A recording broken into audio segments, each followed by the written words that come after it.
Hi, I'm your host, Michelle Poverman, a former anxious empath turned mostly grounded psychotherapist, intuitive guide, and energy healer, and this is Into the Work.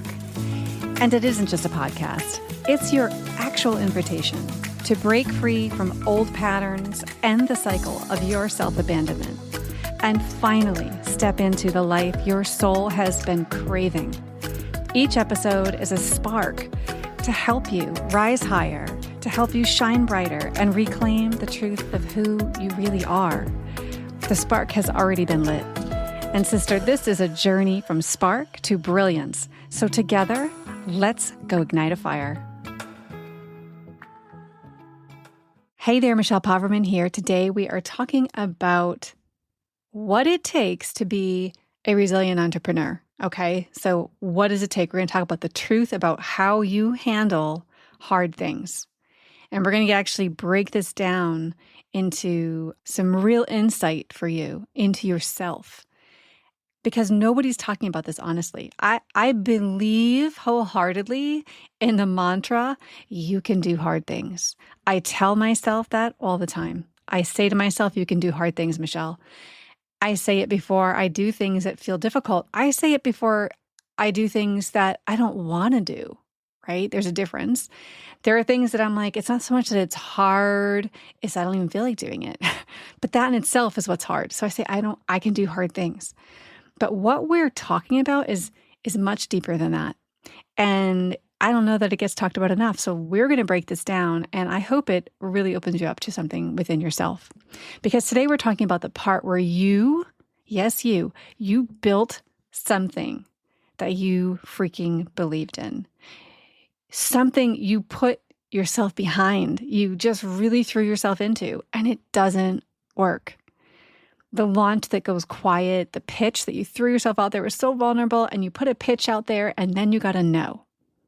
The program you poured yourself into that nobody bought, right? These are all things that happen on the entrepreneurial journey. The thing you said out loud, publicly, maybe it was social media, wherever it was, it didn't land the way you thought it would. Maybe you were embarrassed. Maybe you shrunk. That's what we're talking about. What happens next in you, right? That's what we're talking about today is what happens next. So here's what I want you to understand before we go anywhere.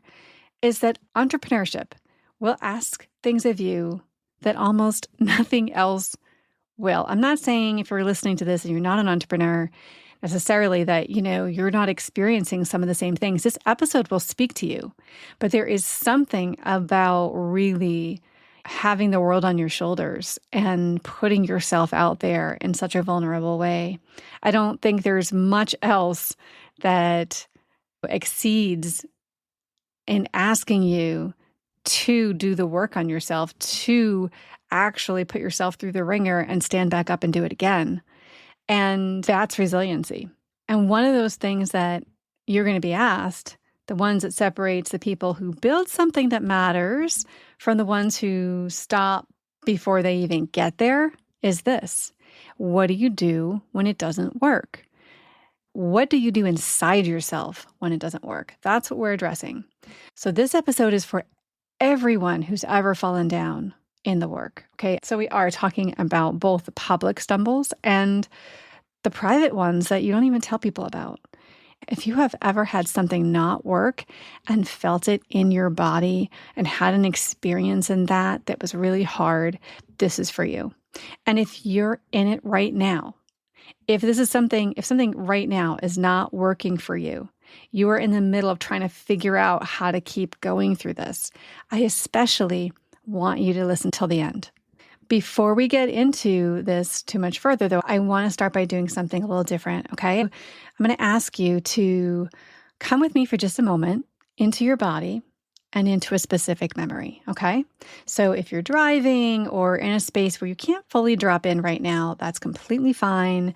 You can just listen and sort of lightly kind of do this work and see what you get. Of course, if you're driving, keep your eyes open, right? So don't get lost. For those of you who really can be present, I want you to go ahead and take a nice deep breath.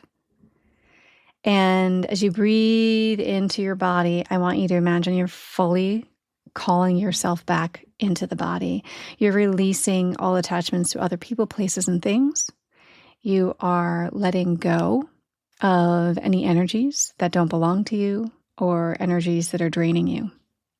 Whatever is happening before you press play, I want you to let it all go for right now.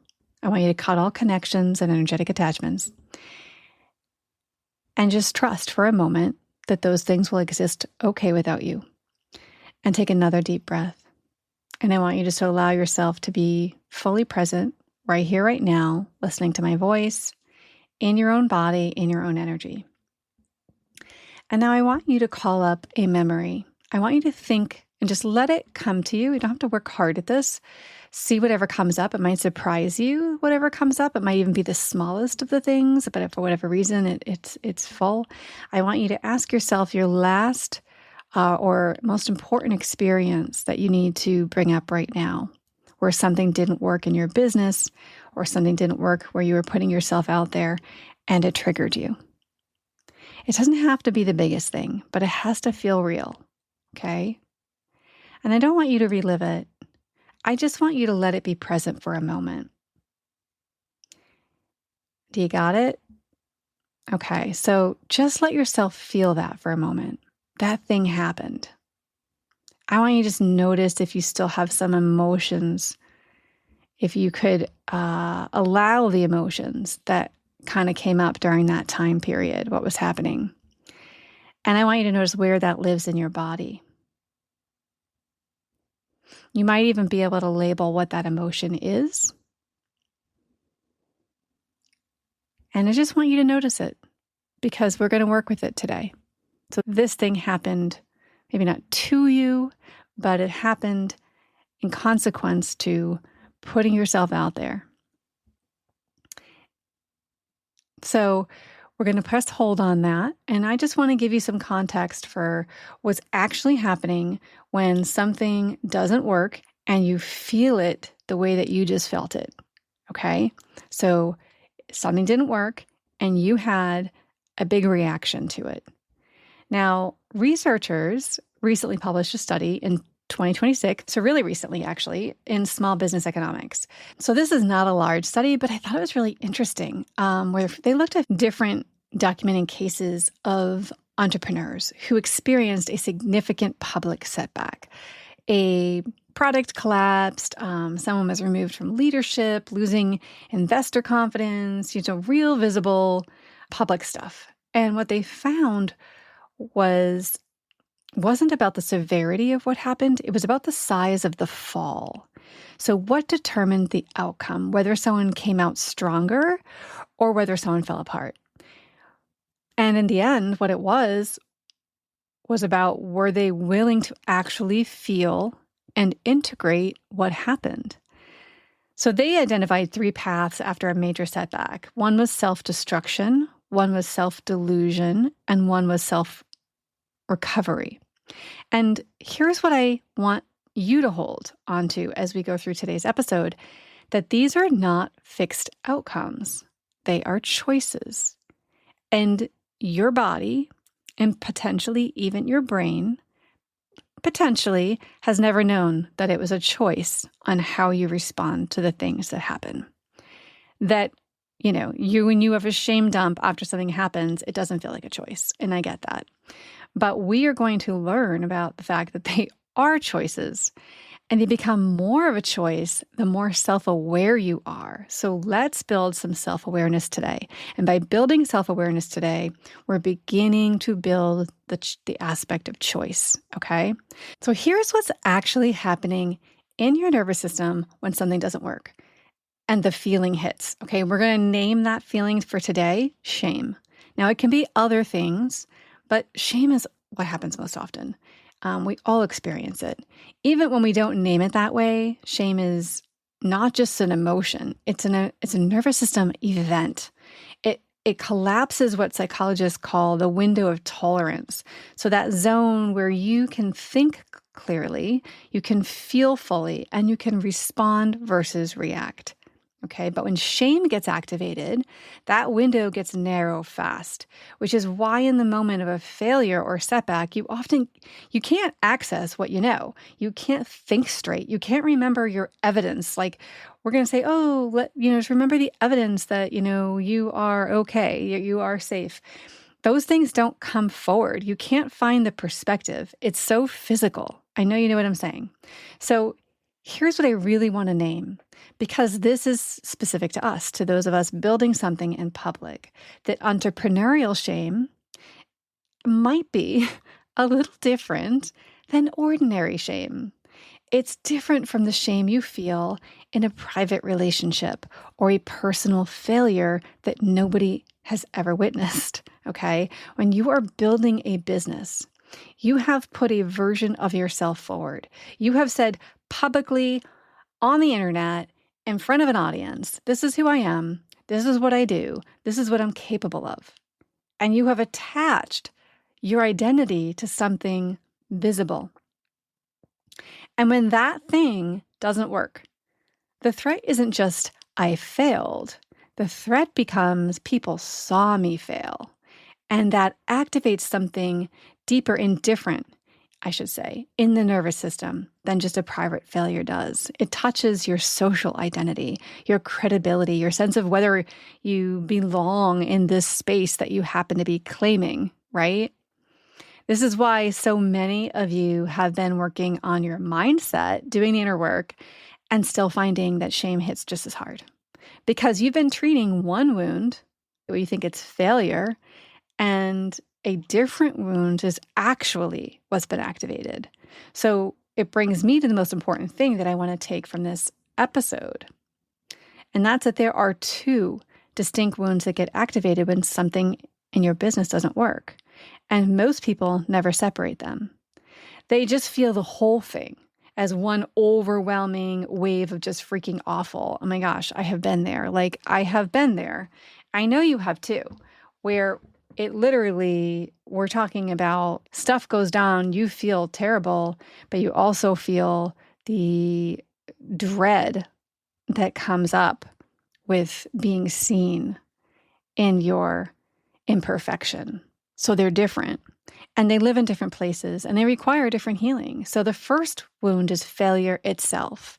This is like internal. It lives in your self-concept, the story you hold about you and your worth. So that is failure itself. And it usually hits a worthy wound, clearly a good enough wound, certainly lovability as well. But it sounds like, I got it wrong. I'm not capable enough. I don't have what it takes. I mean, how many times in your business, if you are an entrepreneur, and you can really put this out towards anything that you're putting yourself out there and doing, is, do I have what it takes? Am I really made for this? That's a very common question. Am I made for this? Maybe I was just fooling myself this whole time, right? I mean, oh my gosh, it is a total collapse inward. And the healing path for this wound is about your relationship to yourself, to whether a mistake is evidence of your limitation, or is it just data on the path of becoming someone who does this well eventually, right? Like, oh, this is just information for me to learn. It's one or the other. But the second wound is the public witness. This one is relational. It lives in the social nervous system, okay? The part of you that needs to belong, the part of you that needs to be credible, to be seen as somebody who has it together. It sounds like, people saw me fail. My reputation is done. They're going to judge me. They're going to pull away from me. They're going to reassess whether they should even trust me. And the healing pathway for this wound is entirely different. It's about your relationship to being seen, to your public identity, for your visibility, to whether your sense of self can survive being witnessed in your total imperfection. And that's a totally different wound. And again, I just want to remind you, depending on the level of vulnerability you have with this, it can take something really small to set this off. This wound is such that you could make a silly mistake trying to do something out in the world. Maybe you're putting together a program or you're doing something out in the world and you screw it up a little bit, right? It's still decent, but you screw it up. And I have seen and I have known myself as well what it's like to go on a shame spiral that doesn't quite make sense to the size of the mistake, doesn't make sense for the size of the reaction. And I think when we are looking at the second wound, I think that's why. I think that wound can have a really, they both can have a really big reaction. But here's what I want you to understand about why this distinction matters so much. So when you conflate these two wounds, when you treat them as one thing, I do believe that, your healing stalls, it stays trapped. You can do years of self-belief work and still feel like destroyed every time something is visible and doesn't land, right? Because the visibility wound has still been untouched. Or you can work deeply on your relationship to being seen and still feel in your private moments like you fundamentally do not have what it takes. Because the competence wound, right, the good enough wound is still running. And the failure hasn't really been processed because you've been working on the visibility piece. So they're different. Does that make sense? So they need different attention. And knowing which one is louder for you right now is the beginning of knowing what the work actually is. So I want you to think about that experience that we called up earlier. I want you to bring it back up. The one that's still probably a little present in your body. I want you to take another deep breath, call yourself back in again, and lean back into that particular challenge that was so hard. I'm going to ask you a question, and I want you just to allow yourself, based on this experience, think back about it, what it was like, what it feels like in your body, can even name the emotion again. I want you to ask yourself, which of these two wounds does it touch the most? Is it the internal collapse, something about your own ability and your worthiness? Whether you have what it takes? Or was it the visibility wound, the fact that people saw it, that your public identity took a hit, that you were worried about, oh my God, what does everybody think about me right now? Like, what does this look like? And I just want to say that no one might have even seen it. But that doesn't change the shame response because it really isn't about reality of what's happening outside of you. So hold that. So now if you can get some clarity here and say, okay, so maybe it was both, that's okay, but you want to look at which one felt the strongest and just let that hit you. Just let it come and recognize that that's the top wound. And in acknowledging that, is the first step in being able to move forward and heal it. So being able to recognize it is what's most important here, because that's how you become free. That's how you free it, right? So now we need to talk about what are you doing and what kind of red flags can you see when this wound gets hit? Because here's the thing, when shame activates and that window of tolerance that we talked about narrows, you don't get to choose from your full range of responses, right? You go to the ones you've always gone to, the one that was built a long time ago, probably before you were ever, working, running a business or anything like that, to protect you from exactly this kind of pain. Imagine that there are no such things as character flaws, okay? These patterns are not character flaws. I want to be really clear about that they are intelligence. They developed for good reasons. They protected you when you needed protecting. And the work is not to shame yourself for having them. It is to see them clearly enough to see the role they're playing, that you get to choose something different because what was once brilliant no longer works.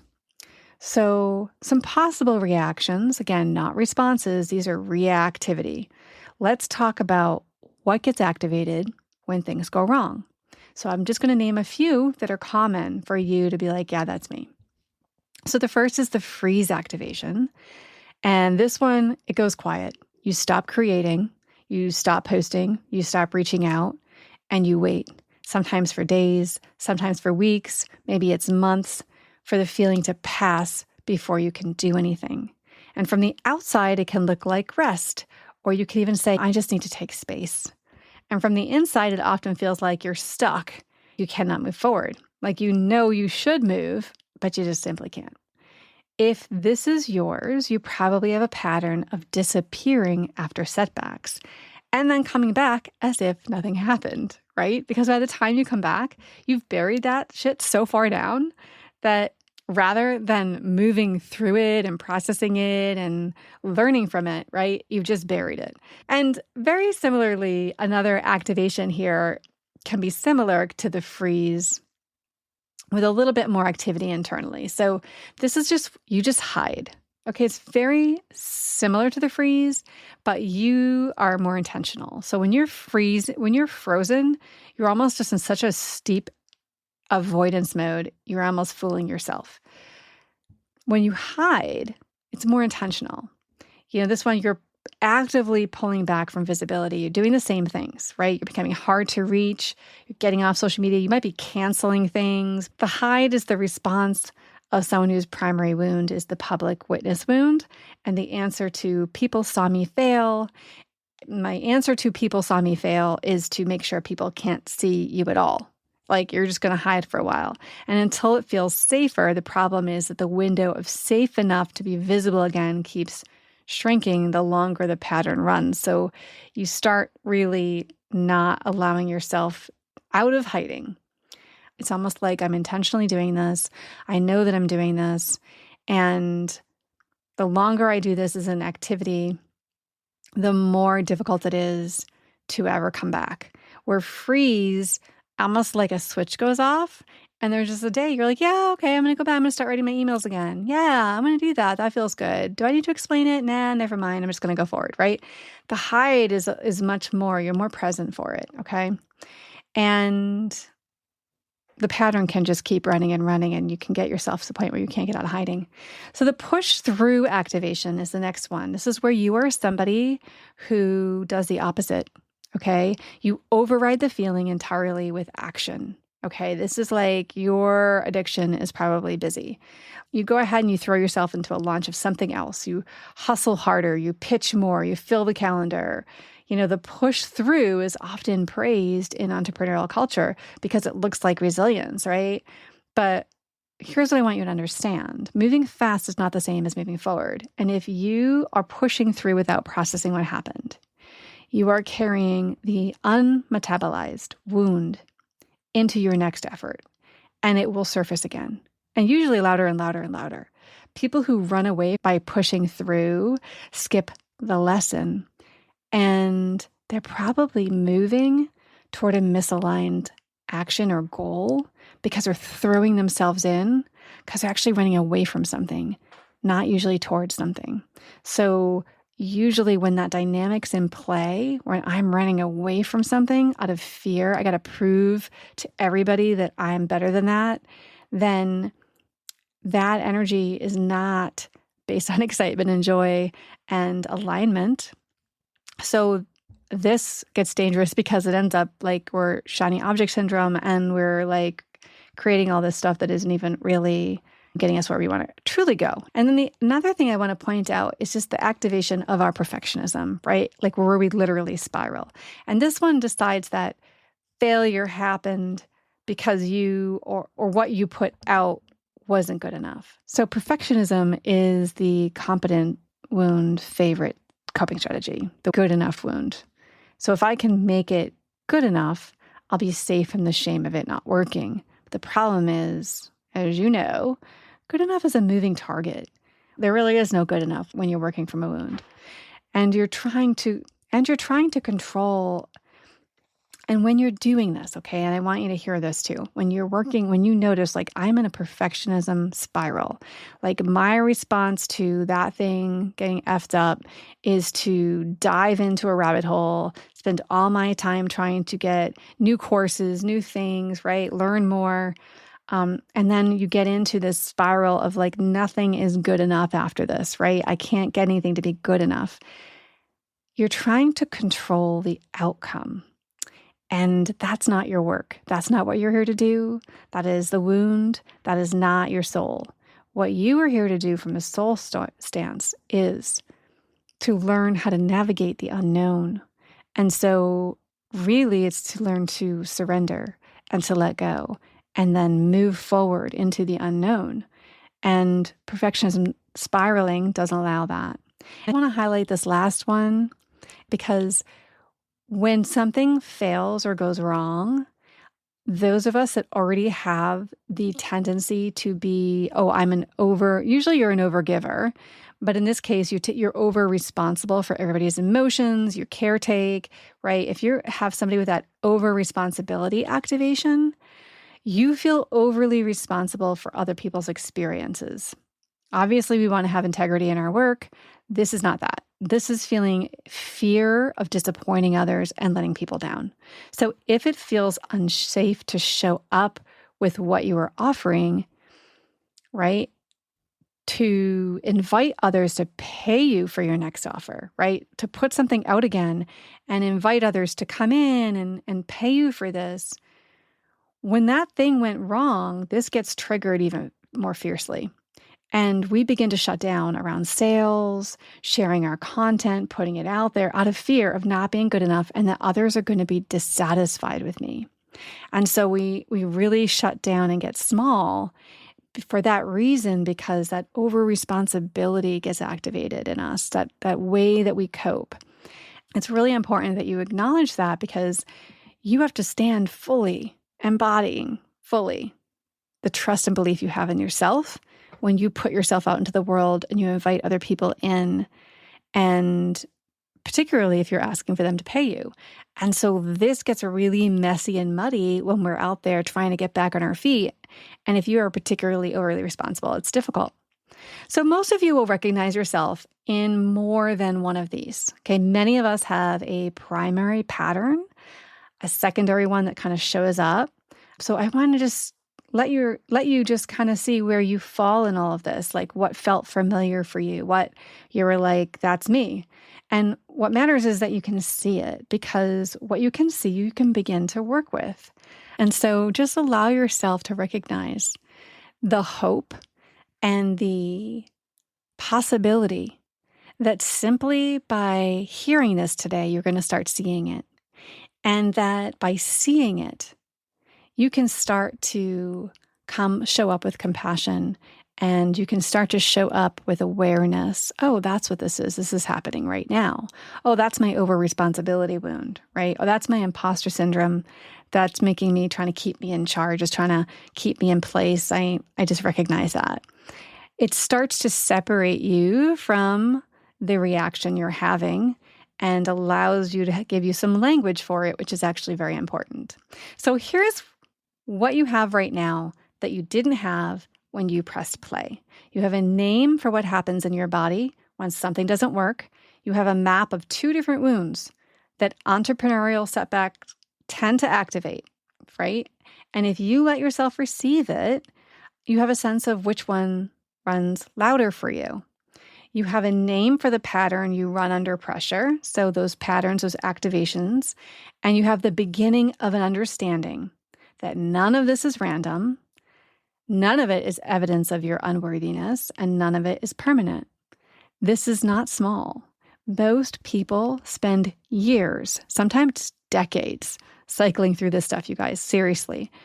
Some people, we have the same responses to setbacks over and over and over again, many of us, without being able to see clearly enough to do anything differently. So you have a map.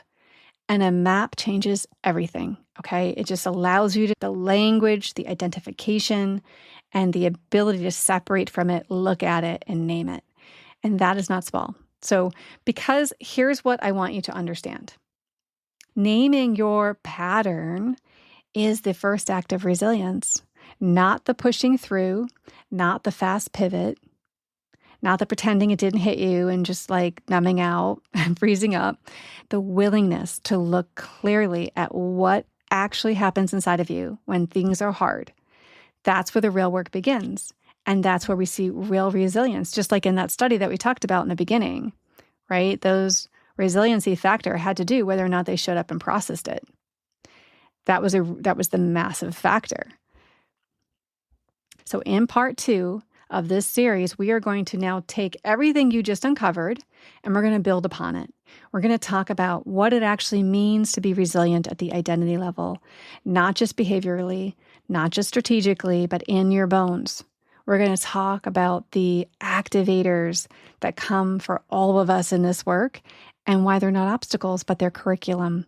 And we're going to talk about the differences between recovering and actually rising, because that's what I want for you. In the beginning, sometimes we have to just recover when we're in the process of healing this stuff, but we get to the point, and I've dabbled in this myself, and it's blissful, people. I'm telling you, it's blissful, is when you can trip up and you don't just recover, but you actually have a sense of rising. You have a sense of ownership, like, this was actually awesome, and I understand why.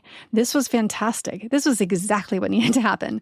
And yes, I'm telling you honestly, you can have a reaction like that. It takes a little bit of time, but you get faster and faster at it. So part 2 is called How to Rise and who you become in the process. It drops next week. Make sure you're subscribed so you don't miss it. And if this episode landed for you, and if something shifted, if you recognize yourself, if one of these wounds distinctions hit somewhere real, I want to hear about it. So shoot me a DM. You can shoot me an email. You can tell me which wound is louder, what pattern you recognized. I'd love to hear about it. That conversation matters to me, and it helps me know what to keep building for you. So I will see you in part 2. Have a beautiful rest of your week. Bye for now. Thank you for joining me on Into the Work, Therapy for Empaths and Seekers. If this episode spoke to you, please follow the podcast and leave a review. It is the best way to spread this healing work to other women. Your presence here matters. Step into your power, heal your soul, and rise with women who are doing the same. Keep joining us every week, and together we can heal the world. If you're ready to dive deeper, grab your free Shadow Work Transformation Bundle in the show notes, and I will look forward to seeing you next week.